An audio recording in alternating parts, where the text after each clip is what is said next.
আজ আমি কি বানাচ্ছি জানো? এই যে দেখো, কড়াইতে একটুখানি তেল দিয়েছি, আর একটু দিয়ে দিই। আমি চিড়ের পোলাও বানাচ্ছি। আলুটা সেদ্ধ করে ভেজে রেখে দিয়েছি, বাদামটাও ভেজে একসাথে আলুর সাথে দিয়ে দিয়েছি। তো কড়াতে তেল চাপিয়ে দিয়েছি, চিড়েটা ধুয়ে রেখে দিয়েছি। অ্যাকচুয়ালি আমি খুব ভালো করে বানাবো না, কারণ খুব টেস্টি করে বানিয়ে খাওয়ার বয়স আমাদের চলে গেছে। তো জাস্ট একটু খালি টেস্টটা পরিবর্তন করা। দেখো, মোবাইলটা ধরেছি বলে তেজপাতাটা ভালো করে চিড়ে দিতে পারছি না।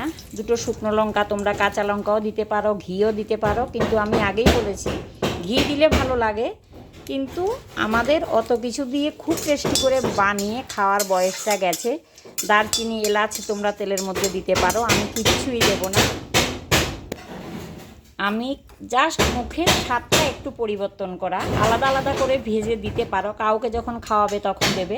কিন্তু ডেইলি পার্লারে রুটি নিয়ে যাই তো ভালো লাগে না, একটু জাস্ট টেস্ট করা। তো দেখো, আমি তেলের মধ্যে শুকনো লঙ্কা আর তেজপাতা দিয়ে দিলাম।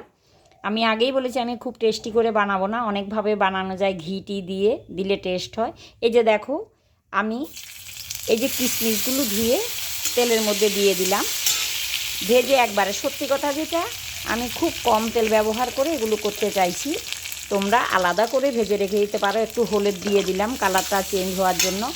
আর চিড়ে ধুয়ে রেখে দিয়েছি, ভিডিও বড় হয়ে যাবে বলে সব দেখালাম না। এই যে দেখো, ছাঁকনিতে রেখে দিয়েছি পাতলা চিড়ে এগুলো।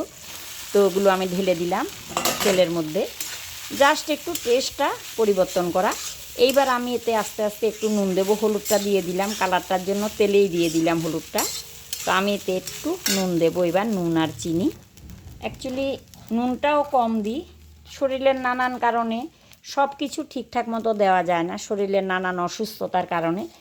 আমরা দুজনে বুড়ো বুড়ি হয়ে গেছি, বাট জিভটা এখনও একদম ইয়াং আছে, এর জন্য খেতে ইচ্ছে করে মাঝে মধ্যে। নুনটা খুবই কম দিলাম। চিনি দিলে আমার বড় আবার চেল্লাই, সুগার নেই কিন্তু চিনিটা খেতে চায় না। তাহলে দেখো, এবার আমি একটু হালকা ভাজি। ঘি দিলে গন্ধটা ভালো হয়, আমি দেব না।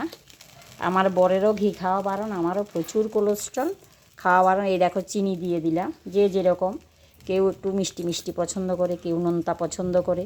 কাঁচা লঙ্কা চিড়ে দিতে পারো, আমি খালি শুকনো লঙ্কাটা দিলাম। আমি আগেই বলেছি জাস্ট একটু টেস্টটা পরিবর্তন করার জন্য আমি দিলাম। আজকে পার্লারে আমি এটাই নিয়ে যাব, একদম সোজা, একদম অল্প খরচায় অল্প সময়ে করে নিতে পারো। নুনটা খুবই কম দিয়েছি, তোমরা দেখেছো। আরও একটু নুন আমি দিয়ে দিই, বেশি কম হয়ে গেল। আমার বর নুন খায় না, নুন কম খায়, শরীরের অসুস্থতার কারণে খাওয়া হয় না। এবার বাদাম আর আলু যেটা আমি ভেজে রেখে দিয়েছি, ভিডিও বড় হবে বলে দেখালাম না। এই যে দেখো, ওটা আমি ঢেলে দিলাম, ঢেলে দিয়ে বানিয়ে নিলাম চিড়ের পোলাও। খুব অল্প সময়ের মধ্যে, মুখেও টেস্ট আসবে, স্বাদটা একটু পরিবর্তন করার জন্য।